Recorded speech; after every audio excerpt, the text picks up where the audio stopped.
Damos início a mais um programa Anatomia do Poder, que vai ao lado dos brasileiros de todos os estados do Brasil há 10 anos, para discutir o que é o poder público, privado, sindical, acadêmico, cultural, universitário, através daqueles que detêm o poder. E hoje eu tenho o privilégio de ter um dos eminentes parlamentares do Brasil, da Câmara dos Deputados, com uma belíssima carreira, foi prefeito em registro, serviu a administração de José Serra em São Paulo, deputado mais votado em 2014 para a Câmara, um dos mais votados em 2018 para a Câmara dos Deputados, e que amanhã, na Fiasp de São Paulo, na inauguração da nova fase do antigo Conselho de Assuntos Políticos e Estratégicos da Federação, inaugurará a nova composição do Conselho, sob a presidência do ex-presidente Michel Temer, e falará o deputado Samuel Pereira sobre aquilo que o presidente Michel Temer tem debatido constantemente, apresentado em artigos, etc., mesmo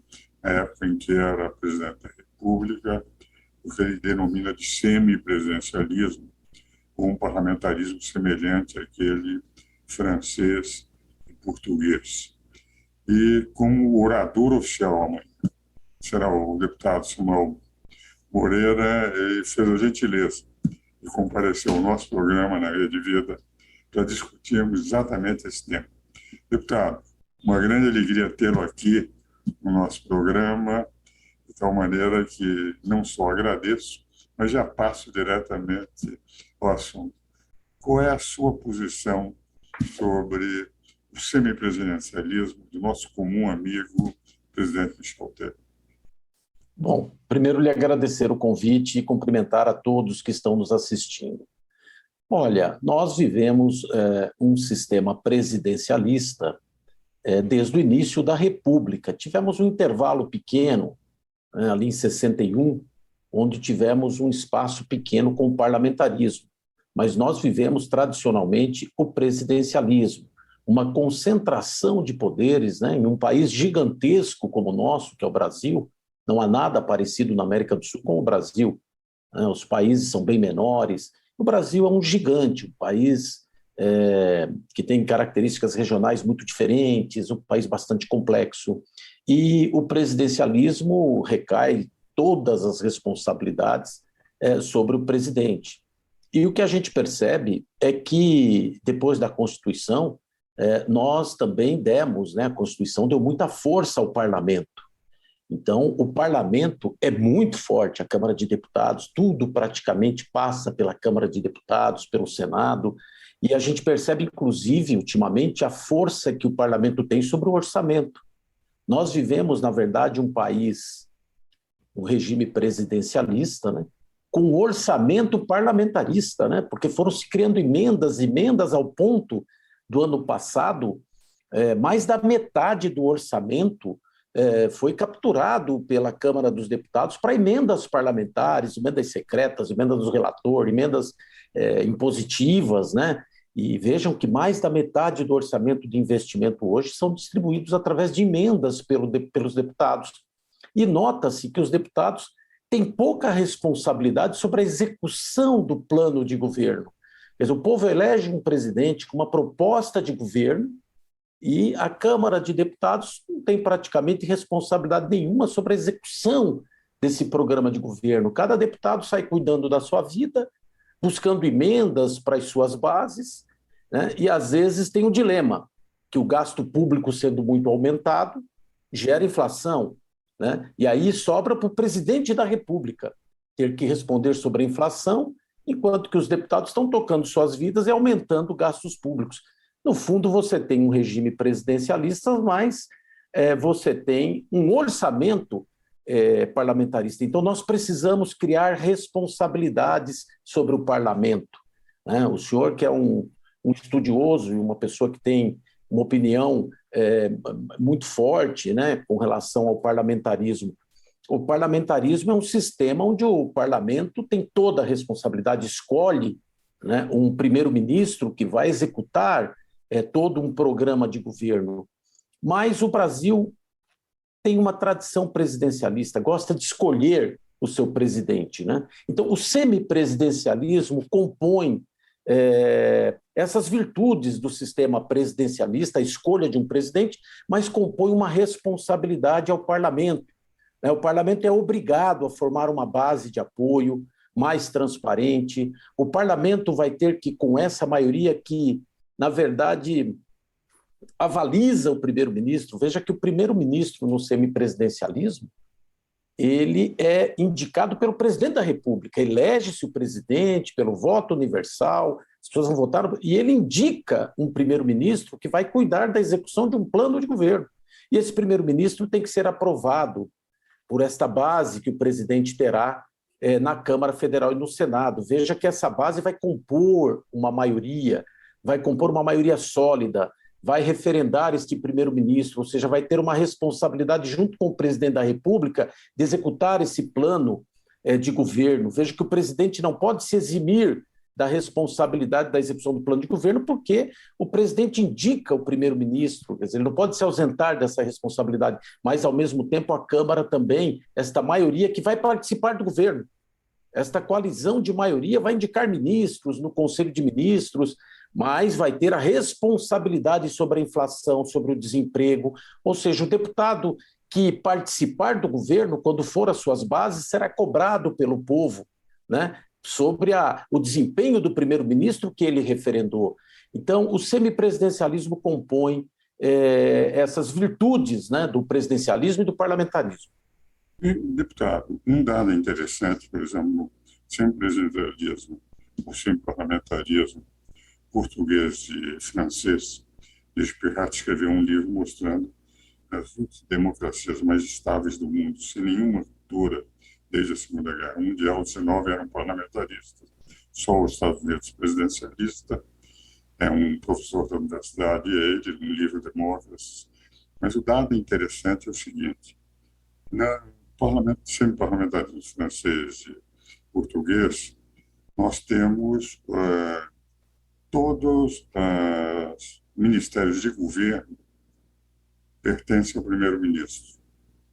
Mas os chamados ministérios de Estado, por exemplo, ministérios militares, etc., aqueles que representam funções mais de Estado do que propriamente uma política governamental, ficariam nas mãos do presidente.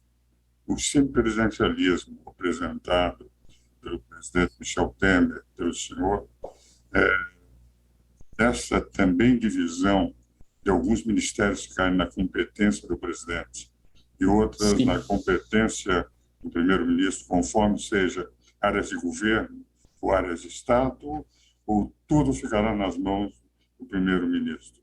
Não, há uma divisão de funções, né? O presidente da República exercerá a função de chefe de Estado, ele terá as atribuições, inclusive, de indicar e nomear, por exemplo, a defesa, né? Toda a defesa nacional, né? A Marinha, o Exército, a Aeronáutica, também os embaixadores, as relações internacionais ficará também sobre a responsabilidade do presidente da República. Veja que não é pouca tarefa para um país que cada vez mais precisa de relações internacionais.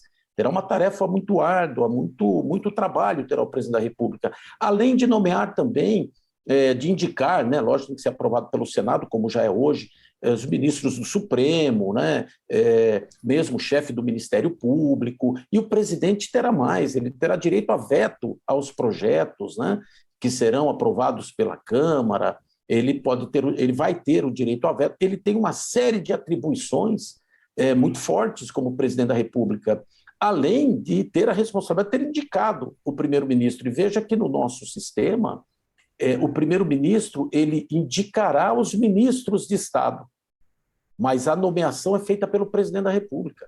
Ou seja, se o presidente não quiser, vai ter que ter um entendimento. Sempre um processo de entendimento e de equilíbrio entre essas forças, que é a força de maioria, que compõe, né, a Câmara com uma maioria, e o próprio presidente da República, né? Então, e de maneira transparente, todos nós vamos saber quem é essa maioria, porque hoje a gente mal sabe quem é o centrão, quem é a maioria, né? A gente vê partidos que às vezes é de oposição, mas o líder do governo é do partido, não tem uma composição clara para a sociedade, né? Então, existem muitas vantagens, né? E a gente percebe que os países mais desenvolvidos foram países que caminharam pelo parlamentarismo, mas nós temos que respeitar a tradição nossa no Brasil, que é de escolher o seu presidente. Então, muitos países, recentemente, começaram a escolher o semipresidencialismo, ter o seu presidente escolhido, eleito, mas atribuir responsabilidades fortes sobre a execução do plano de governo ao parlamento também. E me parece que efetivamente é o que acontece em alguns sistemas semi-parlamentaristas, semi-presidencialistas. Nesse livro do Luiz Bucati, ele, deputado, apresenta os 19 países parlamentaristas, só os Estados Unidos, que é quase um semi-presidencialista. Ele vem do sistema parlamentarista inglês para a criação de modelo presidencialista que ocorreu com a Constituição de 1787, mas o dado interessante é que o parlamento tem uma força muito grande, ao ponto de eles terem mantido uma tradição inglesa. Há dois partidos que governam a Inglaterra e há dois partidos que governam os Estados Unidos. Vale dizer, não é um parlamentarismo difuso. Não é? Deputado, nós vamos agora para os nossos comerciais e voltaremos depois para o segundo bloco.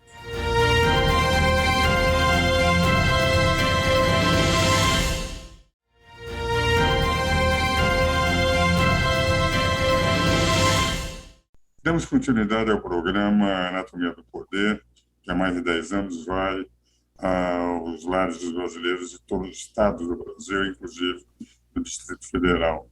Como eu faço em todos os programas, deputado, eu ofereço aí um livrinho, que é um livro muito pessoal, que só estou dando para amigos, para familiares e para alunos, inclusive não está e nem vai ser colocado à venda. É um livro de reminiscências, que eu dei o título de Reminiscências de um Cidadão Comum, que eu nunca exerci função pública nenhuma, fui apenas advogado e professor.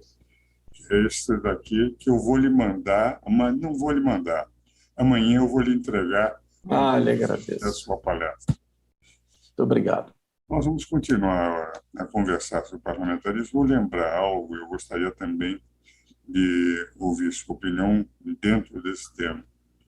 Rui Barbosa, quando foi um dos grandes propagadores da Constituição de 1891 para o presidencialismo, Paulo Brossard escreveu um livro muito interessante sobre o Rui de 10 anos depois, o Rui que concorreu e perdeu as presidências da República. Ele dizia que ele, quanto mais raciocinava sobre o erro que tinha feito de ter sugerido o presidencialismo, mais ele desejava a volta do parlamentarismo. Pega diversos escritos do Rui nesse sentido, e uma das expressões que mais impressionava era a seguinte: ele dizia, eu prefiro a instabilidade do parlamentarismo à irresponsabilidade do presidencialismo.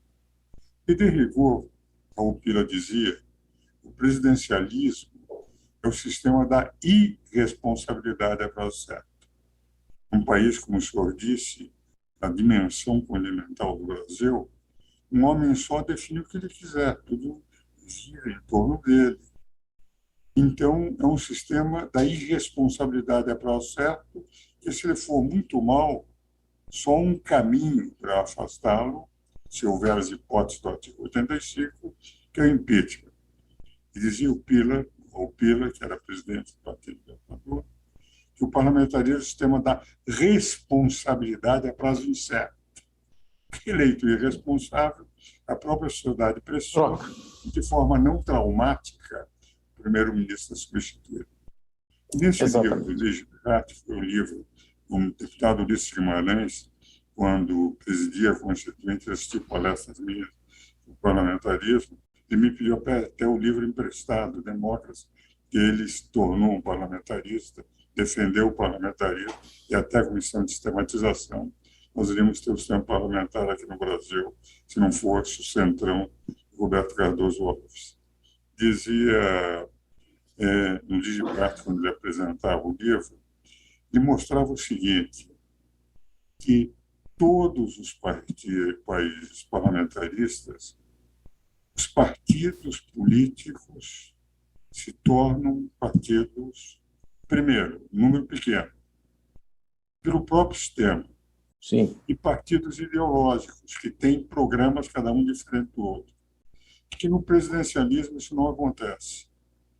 E o que me levava a dizer muitas vezes que o Brasil, quando diz que não pode ter o parlamentarismo porque não tem partidos políticos, eu digo, o Brasil não tem partidos políticos, não tem parlamentarismo, porque a prova é que se cria carreira política.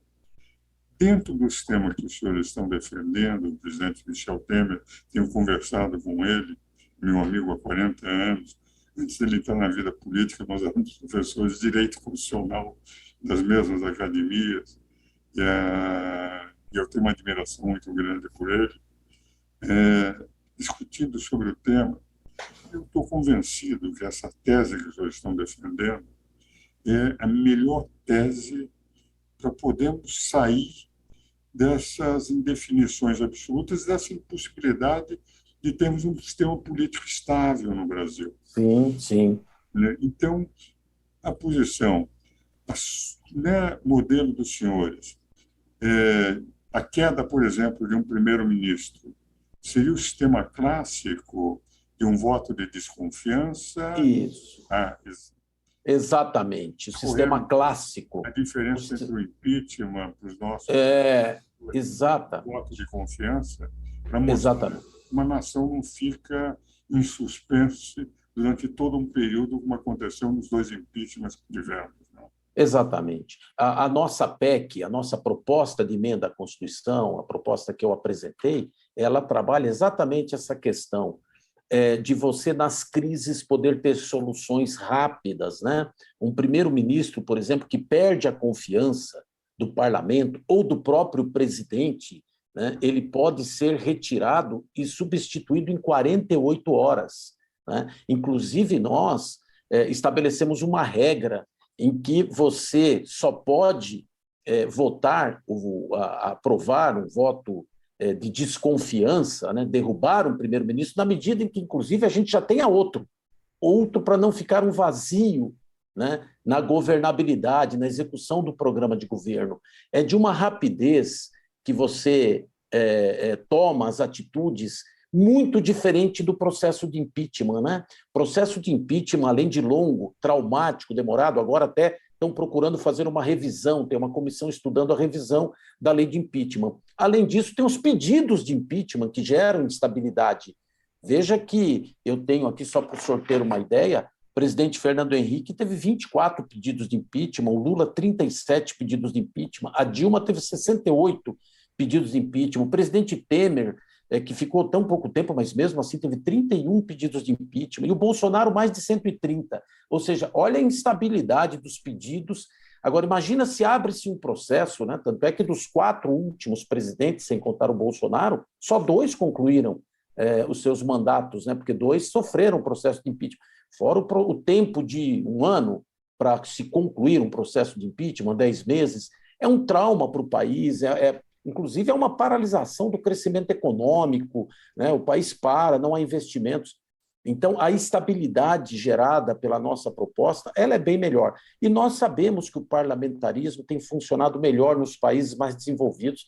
É só passear ali um pouco pela Europa, mesmo o Japão é um país parlamentarista. Agora, nós temos que respeitar a nossa tradição, né, de ser presidencialista. Então, muitos países caminharam para o semipresidencialismo, que é essa composição, inclusive, mais moderna, de uma governança melhor. Nós estamos muito seguros de que esse sistema é o melhor sistema para o país, né? E precisamos fazer esse debate, né? Precisamos caminhar no sentido de melhorar a governança tão problemática que e já comprovada por evidências, que é o nosso presidencialismo, né?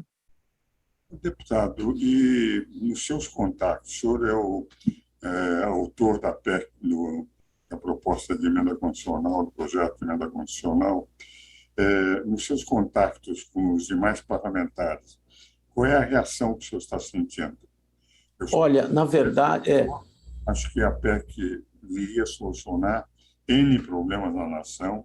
Sou dos entusiastas desde o primeiro momento da apresentação da ideia pelo presidente Temer, e o senhor, na proposta, muito bem defendida, não podia ser melhor apresentado do que pelo senhor, mas os contatos que o senhor está tendo, como é que o senhor está sentindo a repercussão dentro do próprio parlamento?